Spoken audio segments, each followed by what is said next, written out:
We're back again. Today I have a really good video, I think. One of the things that you'll come across right away if you get into collecting guns or you're interested in guns is the Pre-64 Model 70 Winchester. You'll hear people talking about them, and obviously something happened in 1964. Some people said, why don't you make a video and explain what happened in 1964 to the Model 70 Winchester? And I'm kind of lucky because having a collection, one can look at the actions and the rifles as they were made pre-64 and post-64, and then compare them to other rifles that I have in the collection, which had a bearing on why Winchester changed the Model 70 so much in 1964. And so we'll start with this rifle, which is a 1947 Pre-64 Model 70, obviously. And now in this case, you can see the buttstocks, the butt plate is missing.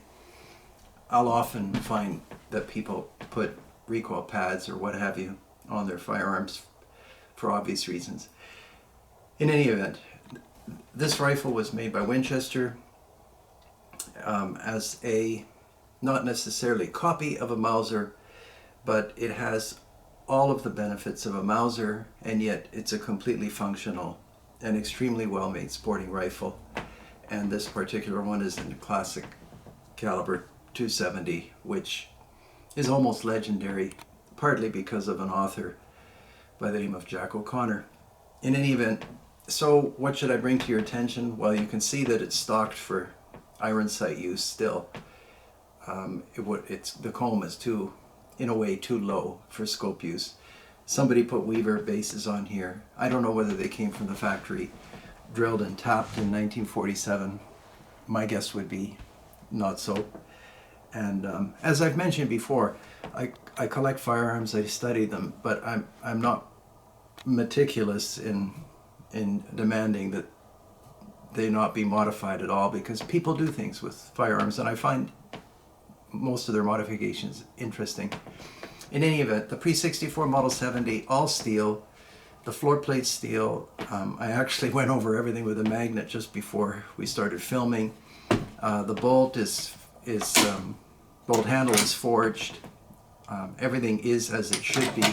The trigger is extremely simple and probably still one of the best factory triggers. It's not exactly a Mauser trigger, but it's an excellent interpretation, let's say, of the Mauser system. And everything about the Pre-64 Model 70 is correct. I actually, when you have a collection, you don't necessarily look at each firearm as you should, or as often as you should. But I mean, what an amazing piece of work. And no wonder when they introduced the post-64, the value of Pre-64s went up dramatically. The barrel is exceptionally well made, and I have gauges and whatnot that I won't bore you with, but exceptional barrels. The stock is secured in several places, including one screw into the barrel. Now, of course, these days everyone says free floating is the way to go, and maybe it is, but I've never had any problem with this kind of attachment of the stock to the barrel. And they obviously thought it was important because they milled this island right into the barrel, blank. And this is a fold-up sight. There might have been other types of sights. I've bought and sold lots of these over the years. And then the front sight is milled onto the barrel as well, which is a major deal. Nowadays they're screwed on, and a lot of them are plastic front sights, and that's it. That is if you get iron sights at all. A lot of them come from the factory with no sights, just because people use scopes. Anyway, as you know, I like iron sights. So that's the Pre-64 Model 70 Winchester. If you come across these in any kind of condition, even though they make a modern version of this, as you probably know, I think it's FN purchased Winchester, which is a company in Belgium, but they make the Model 70 Action, They've called it different names, classic and so on. I still like the original US made, US owned pre-64 Model 70 when Winchester was kind of still Winchester. Although I don't dispute there's probably nothing wrong with the more modern versions of this firearm. So I'll just set this down, and before I do, I mean everything about it, even the sweep of the bolt handle, and the way they designed the stock. Yeah, this is a good rifle. Buy these. Anyhow, then I have to go on a bit of a tangent here. So Winchester's happily making these rifles, but they're very similar to Mauser actions. There's a lot of machining operations, and the evolution of firearms is not so much the evolution of guns, it's the evolutions of production, of mass production. And this is a complicated action to make. It's a high quality action, but they didn't have CNC machining back then. So that meant a lot of work and hand fitting and so on and so forth. So here's the sidetrack. Winchester was making the Model 70. Remington was making a Model 30, if I remember correctly. And this is the Model 17 Enfield, which was an adaptation from memory of the P14, a British, again, variation of the Mauser system. Everything was sort of based on Mauser back then. And I actually, just before filming, I was interested to read that the P14, which was the US version of this same action, was more popular or more common in the battlefield than the Springfield. And I thought the Springfield was kind of the main battle rifle of the United States, but apparently the P14 was, which is the Model 17. Anyway, a lot of talking. Remington had access to parts, and they made a Model 30, which is very similar to this rifle, and I've owned Model 30s, so I brought this one out. This is actually not a Model 30. This is made by BSA, but it gives you an idea. So Remington is making this, again, extremely complicated Mauser-based action, and they decided, we've got to get our engineers to make something more modern. So they did, and the result was the rifle you know today, the Model 700. This is the ADL version that has no floor plate, and I think this was made in 1961 or something like that. So it has the impressed checkering, and there were a whole bunch of cost-saving measures. But if you look at the Model 700 Remington, and then look at any modern bolt action, Tikka T3, or it really doesn't matter. They got rid of the claw extractor. The bolt is simplified. The bolt handle and the bolt body are not one piece. This is brazed on, which means if you pound on it enough, it'll break off. And I've seen some broken off. Probably not a fair way to assess a rifle, because from the factory they're okay, but rifles go through all kinds of things in the field. Anyhow, very well made rifle, a cylindrical action, which means effectively it's made out of a blank that's just a round piece of steel, and then after a number of machining operations you have an action. The early ones came out with this cutout on top. It's too bad I didn't take these scope mounts off. I would show it to you.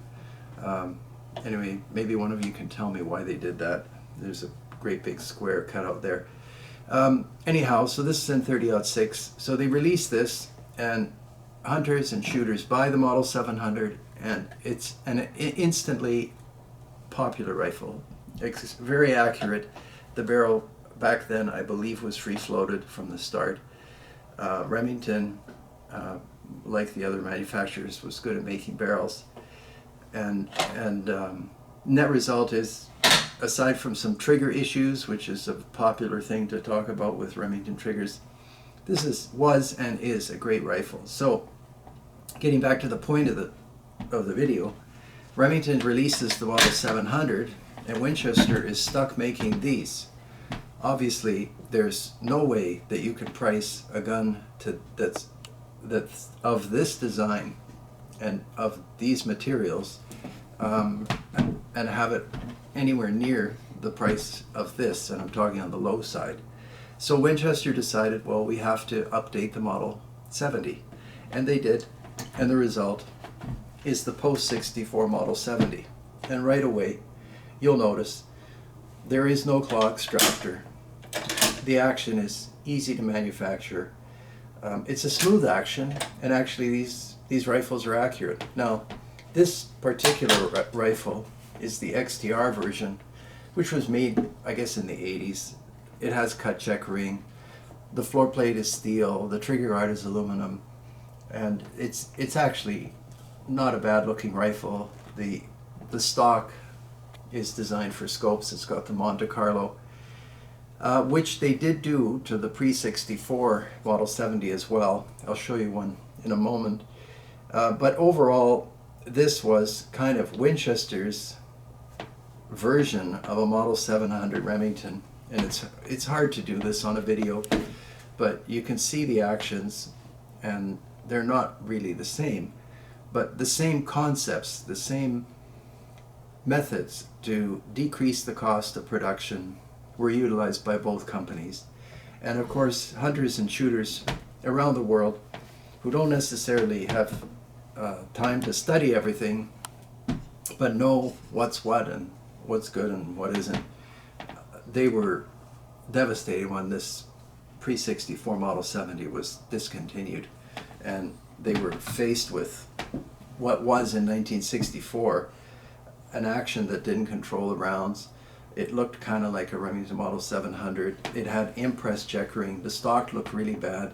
I guess the Winchester brass decided that if a free-floated barrel is a good idea, then we may as well make like an open barrel channel. So some of the ones I've seen after 1964 have gaps in here from the factory. They're symmetrical and everything. It's well made, but it just doesn't look right. You can take, paper and go down the barrel channel, which they say is so critical.